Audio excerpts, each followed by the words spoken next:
किसी भी मंदिर में जाइए, किसी भी भगवान को देखिए, उनके साथ एक चीज सामान्य रूप से जुड़ी हुई है, वो है उनके वाहन। लगभग सभी भगवान के वाहन पशुओं को ही माना गया है। शिव के नंदी से लेकर दुर्गा के शेर तक और विष्णु के गरुड़ से लेकर इंद्र के ऐरावत हाथी तक लगभग सारे देवी देवता पशुओं पर ही सवार हैं।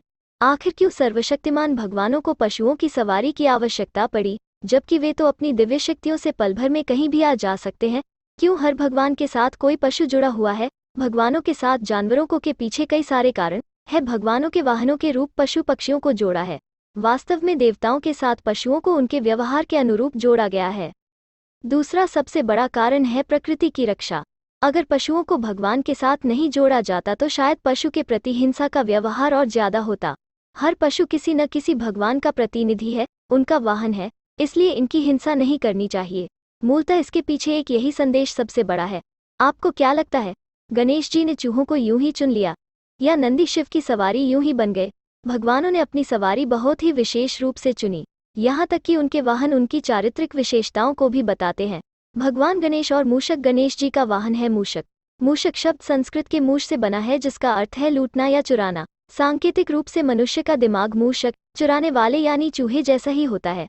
यह स्वार्थ भाव से घिरा होता है। गणेश जी का चूहे पर बैठना इस बात का संकेत है कि उन्होंने स्वार्थ पर विजय पाई है और जनकल्याण के भाव को अपने भीतर जागृत किया है।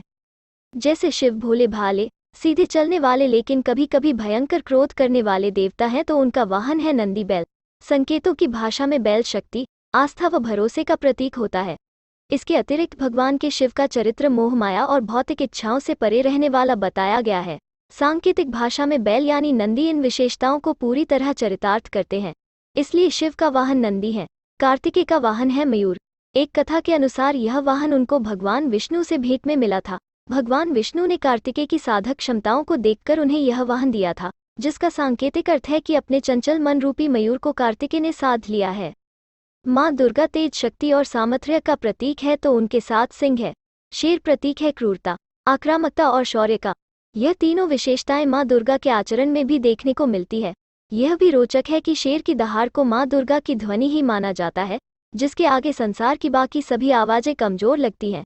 हंस संकेतों की भाषा में पवित्रता और जिज्ञासा का प्रतीक है, जो कि ज्ञान की देवी माँ सरस्वती के लिए सबसे बेहतर वाहन है। माँ सरस्वती का हंस पर विराजमान होना यह बताता है कि ज्ञान से ही जिज्ञासा को शांत किया जा सकता है और पवित्रता को जस का तस रखा जा सकता है। गरुड़ प्रतीक है दिव्य शक्तियों और अधिकार के। भगवद गीता में कहा गया है कि भगवान विष्णु में ही सारा संसार समाया है। सुनहरे रंग का बड़ेकार का यह पक्षी भी इसी ओर संकेत करता है। भगवान विष्णु की दिव्यता और अधिकार क्षमता के लिए यह सबसे सही प्रतीक है। माँ लक्ष्मी के वाहन उल्लू को सबसे अजीब चैन माना जाता है। कहा जाता है कि उल्लू ठीक से देख नहीं पाता, लेकिन ऐसा सिर्फ दिन के समय होता है।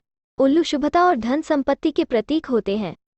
कृपया लाइक शेयर सब्सक्राइब करें। आस्था दर्पण को आपके सहयोग की बहुत जरूरत है। धन्यवाद।